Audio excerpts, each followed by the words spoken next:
Hey, welcome back to Clinical Snap. I am Christopher. I am a licensed clinical social worker in Colorado and now in Michigan.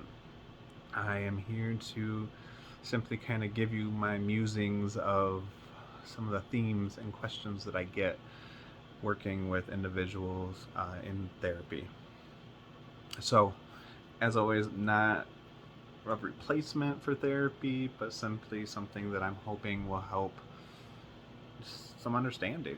And so I know I put a video out already today, this week, but I had a really good question. And actually I get this question a lot and I don't know why I haven't really thought to address that in this series of clinical snaps. But so a lot of things come down to liking ourselves, having compassion for ourselves. People ask me a lot, well, how do I do that? How do I like myself? How do I get myself to like myself? And before I answer that, I want to kind of bring out that a lot of our fears and anxieties, they come from the fact that we have so many negative beliefs, untruths, as I say all the time, about ourselves. We don't believe that we're good, deserving individuals who have a lot to offer, who are deserving of kindness, love, etc. So we have anxiety because we are, instead of controlling how we perceive ourselves, we instead project that outward and decide that we need to control how other people perceive us, right? So it's like, well, I got to put on this mask for this and this mask for this. And I think that's one reason why the holidays are such a spectacular array of emotions for a lot of people.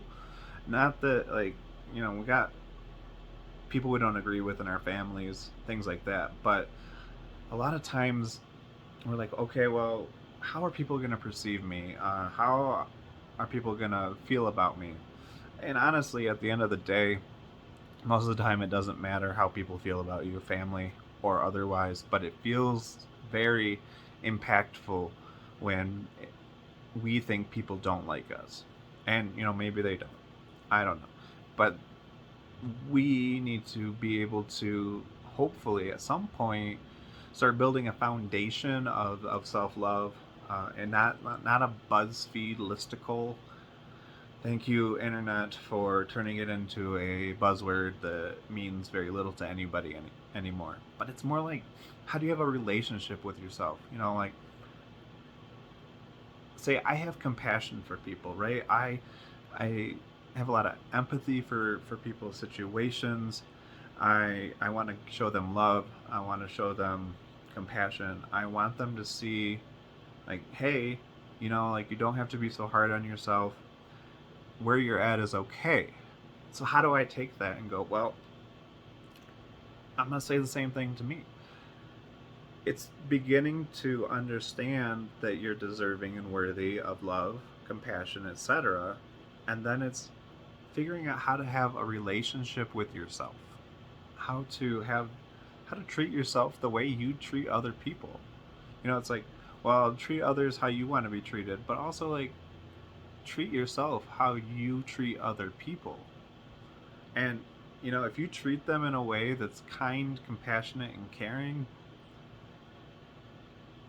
take that energy and say, okay, well, how do I do that for myself?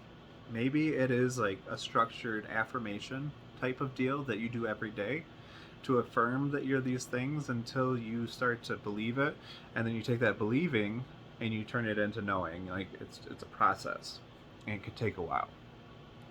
Maybe it is like, okay, how do I change my relationship with myself so that during the day, I'm just more gracious to myself. I'm more compassionate to myself. I'm doing the things that I feel like I've neglected, even if it's in small increments, just whatever you can manage. If you can manage it, I understand, like, depression is a thing, anxiety is a thing. But the more that we can show ourselves kindness, the less I think the impact of the world is going to have, at least specifically on you, on most people. Like, it's building a foundation of self love, self care, self understanding. And so it's understanding what are the things that are going to help you show yourself that you're deserving of these things. Boundaries is one thing. Like, I talked about boundaries before. It's a way to show the world how you want to be loved, how you want to be respected, but it's also like respecting yourself is setting boundaries of all sorts of ways. I don't know if that made a whole lot of sense, but boundaries, showing yourself compassion and grace when things don't feel like they've gone right, knowing that whatever, however much you've chosen to do is okay. These are things. These are the kinds of answers I give. And obviously, there's not context with your own personal life here, but it's just something to think about. Because you are worthy, you are loving, and you deserve love. You deserve care for yourself and from others. So, starting that new relationship with yourself is the best thing you can do, because that is what you can have control over. You can have control over you. Can't have control over everything in the world, but you can have control over you. And if you can have control over yourself, you can have control over how you perceive yourself.